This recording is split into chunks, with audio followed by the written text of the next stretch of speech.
When Saudi Aramco's IPO finally happens, Canadian oil investors may be in for a painful correction. Aramco's IPO could itself pop the bubble it's now helping to create, putting newly viable oil sands project in jeopardy. The highly anticipated IPO of Saudi Aramco may be behind rising oil prices, with analysts suggesting a deliberate attempt on the part of the Saudi regime to goose the value of the offering. If so, Aramco's IPO could itself pop the bubble it's now helping to create, putting newly viable oil sands project in jeopardy. The price of Brent crude has risen over 20% to $79 a barrel since March 11, when Riyadh announced it would be delaying until 2019 the IPO of state-owned Aramco, the world's largest company. A month later, the Saudi stoked speculation even further when rumors emerged that the regime would be happy to continue to limit its own supply until prices reached US 100, even if American shale producers use the opportunity to steal market share. Thomas Nicholas, associate economist at Moody's Analytics, said all the commotion has left oil prices slightly inflated for the moment, and it has played into the hands of Canadian oil producers, with the capped energy index rising 22% since Riyadh started making waves. But if political turmoil and speculations lift oil prices to triple digit, a painful correction may be inevitable. At the current price point, a lot of the more expensive projects in the oil sands are starting to become profitable, said Nicholas. If the price comes tumbling down, that puts a lot of that investment in danger, which could have a negative impact on oil company shares. To be clear, Nicholas doesn't think such a scenario is likely. He thinks a surge in supply from Western producers will bring prices back into line before the Aramco IPO. Still, he thinks Canadian investors riding oil's upward tragic trajectory should be mindful of the risk.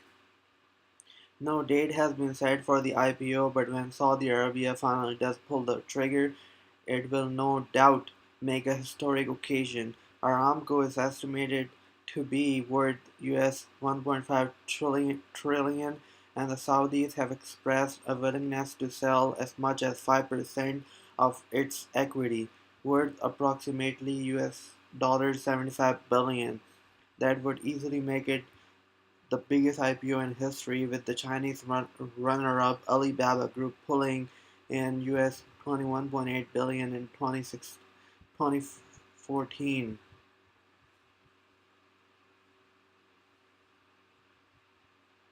A publicly traded Aramco will pull some investment capital away from Western energy stocks, Nicholas said, but even such an enormous offering wouldn't be enough to precipitate sector-wide repricing.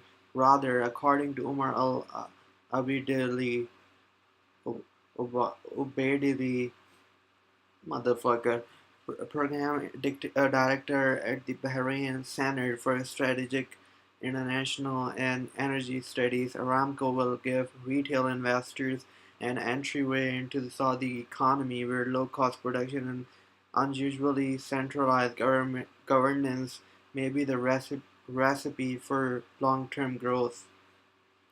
It's more of an investment in the Saudi economy than an investment in oil. He said, if you want to invest in oil and energy, there are lots of other ways to invest in those sectors. But if you want to invest in an economy that currently looks very strange and unconventional and could potentially grow hugely in the next 20 years, then Saudi Arabia and Saudi Aramco is the way to do it.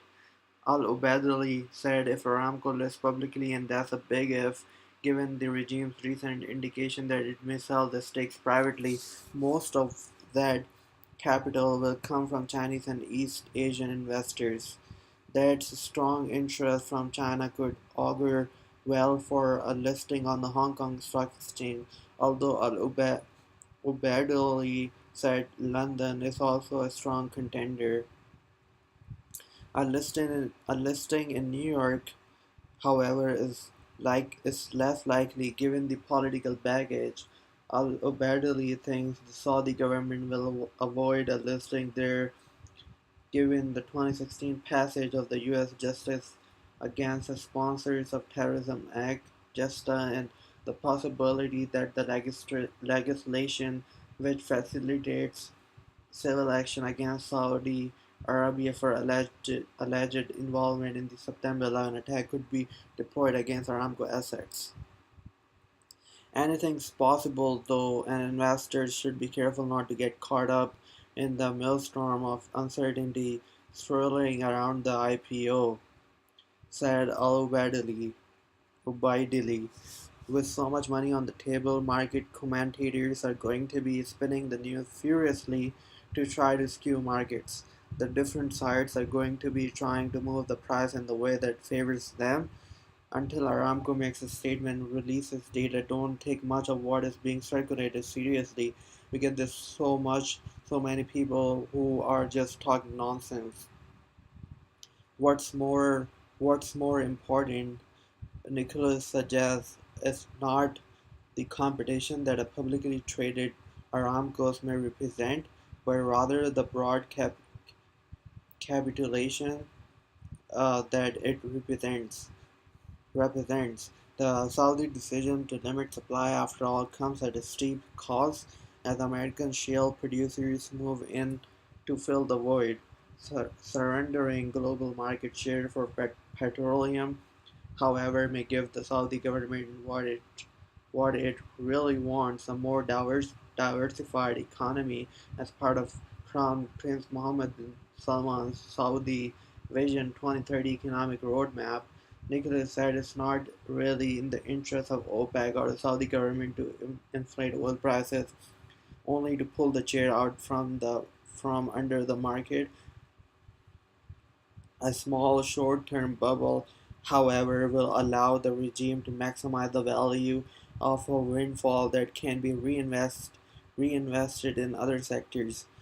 They're trying to grab some profit now, but I think really the long-term goal of the profit is to reinvest it in non-oil economic development, he said.